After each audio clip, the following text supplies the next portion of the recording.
വാർത്തകൾ വിശദമായി. കൊടുങ്ങല്ലൂർ ഭരണി ശ്രീകുരുമ്പക്കാവ് ജനസാഗരത്തിൽ ആറാടുന്നു. ശ്രീകുരുമ്പ ഭഗവതി ക്ഷേത്രത്തിൽ ഭരണി ഉത്സവത്തിന്റെ ഭാഗമായി രേവതി വിളക്ക് തെളിഞ്ഞു.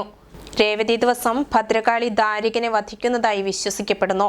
നിരവധി ഭക്തജനങ്ങളാണ് ക്ഷേത്രത്തിൽ എത്തിച്ചേർന്നിരിക്കുന്നത്. തന്നാരോ തന്നാരം പാടി നാനാഭാഗത്തു നിന്നുമുള്ള ജനപ്രവാഹം കൊണ്ട് തിങ്ങി നിറഞ്ഞ ക്ഷേത്രനഗരി ഉത്സവ പ്രതീതിയിലാണ്.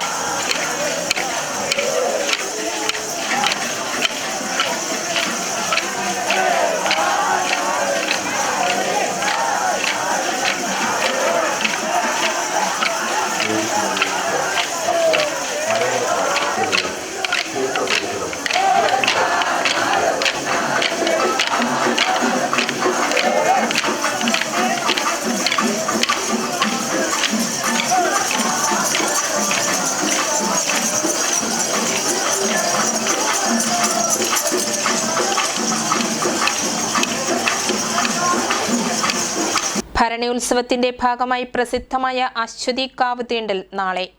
അമ്മേ ശരണം ദേവീ ശരണം വിളികളോടെ ഭക്തർ ക്ഷേത്രത്തിലേക്ക് ഒഴുകിയെത്തുകയാണ്. ക്ഷേത്രനഗരിയെ ഭക്തിയിൽ ആറാടിച്ച് നാളെ ഭക്തർ കാവു തീണ്ടും. ദ്രാവിഡ തനിമയാലും ഗോത്രാചാരങ്ങളാലും സമ്പന്നമായ ഭരണി ഉത്സവത്തിലെ പ്രധാന ചടങ്ങാണ് അശ്വതി കാവു തീണ്ടൽ. നാനാഭാഗങ്ങളിൽ നിന്നുള്ള ഭക്തർ നാളെ രാവിലെ മുതൽ ചെറു സംഘങ്ങളായി ക്ഷേത്രത്തിലേക്കെത്തും. കഠിനവ്രതം നോറ്റെത്തിയ കോമരക്കൂട്ടങ്ങളാലും മുളന്തണ്ടിൽ താളമിട്ടെത്തിയ ഭക്തരാലും ക്ഷേത്രാങ്കണം നിറഞ്ഞു കവിഞ്ഞു. ദേവീസ്തുതിയും പള്ളിവാളിന്റെയും കാൽച്ചിലമ്പിന്റെയും ധ്വനിയും ആത്മസമർപ്പണത്തിന്റെ ചുടുചോരയുമായി ക്ഷേത്രനഗരിയിൽ എത്തിയിട്ടുള്ള ഭക്തരുടെ ആവേശം ഇന്ന് വൈകിട്ട് രേവതി വിളക്ക് തെളിയുന്നതോടെ പാരമ്യത്തിലെത്തും. നാളെ ഉച്ചയ്ക്ക് 1 മുൻപേ ക്ഷേത്രനട അടയ്ക്കും. തുടർന്ന് തൃച്ചന്ദന ചാർത്ത് പൂജയ്ക്ക് തുടക്കമാകും. ഈ സമയം ആദ്യം കാവു തീണ്ടാൻ അവകാശമുള്ള പാലയ്ക്കവേലൻ ദേവീദാസൻ വാദ്യമേളങ്ങളുടെ അകമ്പടിയോടെ വലിയ തമ്പുരാൻ നൽകുന്ന അംശവടിയുമായി ക്ഷേത്രത്തിലെത്തും. നീളത്തിലുള്ള തൊപ്പിയും പാലപ്പൂമാലയും ധരിച്ചെത്തുന്ന ദേവീദാസൻ പടിഞ്ഞാറേ നടയിൽ പീഠമിട്ടിരിക്കും. അവകാശികളായ അടികൾമാർ പൂജ പൂർത്തിയാക്കി ശ്രീകോവിലിൽ നിന്ന് പുറത്തിറങ്ങും. ബലിക്കൽപുരയിൽ ഉപവിഷ്ടനാകുന്ന വലിയ തമ്പുരാനും പരിവാരങ്ങളും നിലപാട് തറയിലേക്ക് എഴുന്നള്ളും.